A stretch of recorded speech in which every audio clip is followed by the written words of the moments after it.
στεγός οικογενειάρχης ζει σε ένα δωμάτιο μαζί με την πολυμελή οικογένειά του.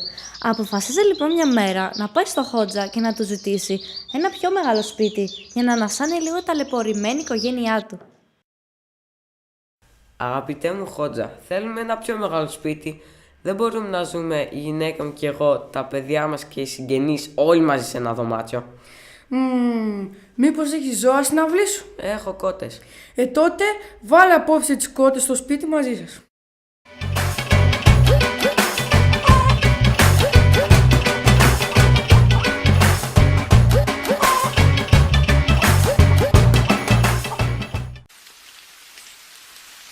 Την επομένη, ο οικογενειάρχης πάει ξανά στο Χότζα, πιο στεναχωρημένος. Αγαπητέ μου Χότζα, είναι χειρότερα. Σκάμε όλοι, μαζί με τις κότες.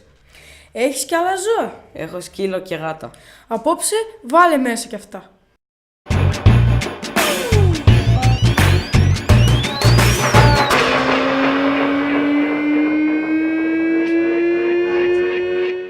Την άλλη μέρα, ο οικογενειάρχης πάει πάλι στο Χότζα, όλο παράπονο αυτή τη φορά.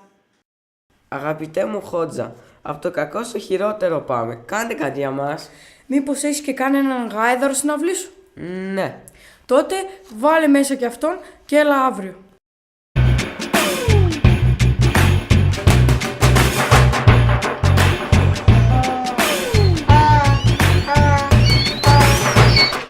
Το επόμενο πρωί, ο οικογενειάρχης πάει στο Χότζα, απαρηγόρητος όσο ποτέ άλλοτε. Αγαπητέ μου Χότζα, δεν πάει άλλο. Καλύτερα να πεθάνω. Απόψε βγάλε το γάιδαρο και έλα πάλι αύριο.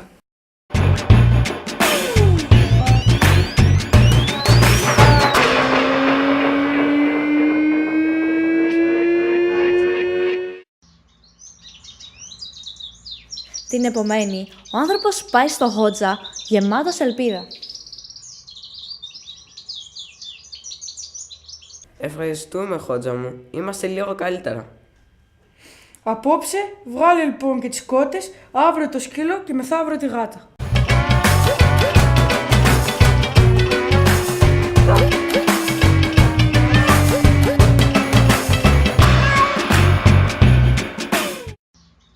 Ο άνθρωπος πάει χαρούμενος στο Χότζα και τον ευχαριστεί θερμά για τη βοήθειά του. Να είσαι καλά Χότζα μου. Σε ευχαριστώ πολύ. Πολύ χρονός να είσαι. Do you have any message to tell the children of Turkey? Okay. ठीक है कोई डालने में नेड़े ही रखो बोली जी नहीं मैं लगा कर पीर बारे शाह पीर बारे शाह